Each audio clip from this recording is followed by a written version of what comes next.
Alright, how's it going, guys?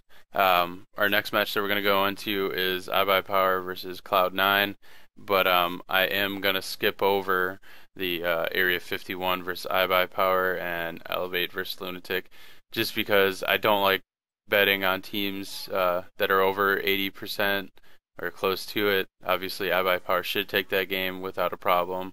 It will be SEVO, um, so the side's going to be chosen by the knife round. And then the Elevate versus Lunatic game is just really a close 50-50 for me. So I don't see a need to bet on that game. But I am gonna go with the iBuyPower versus Cloud9 game, and I'm gonna go heavy for iBuyPower. As you can see, the odds are a little bit in their favor, but they're not too much. It should be a decently close game, but I think iBuyPower should be able to take it without a problem. So we'll move on to HLTV.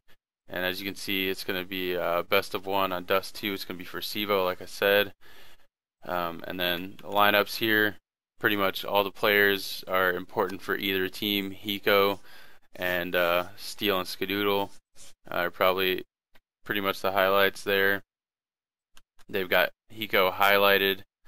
And then as you can see, for Cloud9, their last two matches, they just played iBuyPower on Dust 2 and got whooped on a little bit, and also lost to Reliable before that, which is pretty much, it's a pretty big stinger to lose Reliable, especially for a team like Cloud9.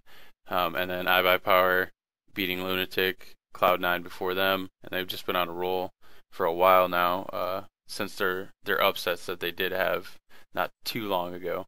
But we'll start with Cloud9 versus Reliable, and this game is an example of them Cloud9 not performing very well. As you can see, Hiko went 13-19 and Shroud went 15-22. Meanwhile, Reliable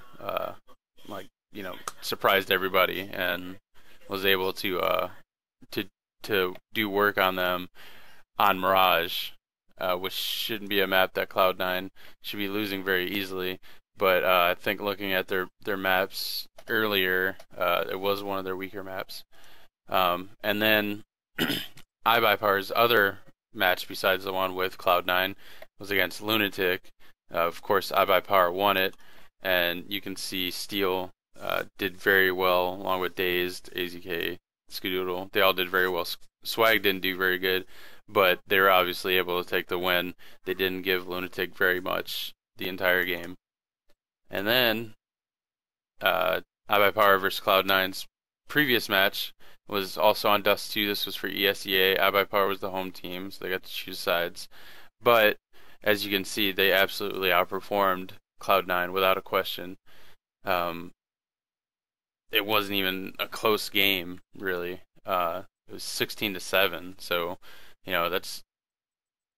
I think the game will probably be a little bit closer to that. With it being SEVO, there's a possibility of Cloud9 getting to choose what side they want. It could be a little bit closer, but I think iBuyPower should definitely be able to take this game, as this match was only 2 or 3 days ago, depending on where you live at.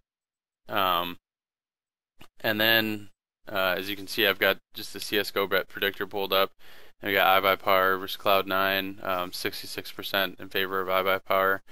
They've won the one match they had against each other, and Dust 2, as you can see, is one of Cloud9's worst maps.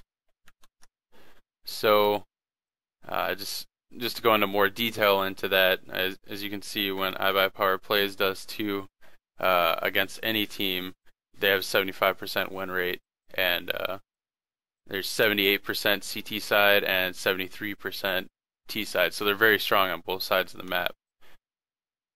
When they did play each other, iBuyPower obviously won the one game they played on Dust 2, so and they won both sides, so there's not really much to say there.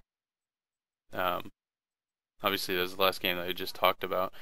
But when Cloud9 plays Dust 2, 33%, man, 33%. So they've only won CT side 1/6 of the time, as well as T side.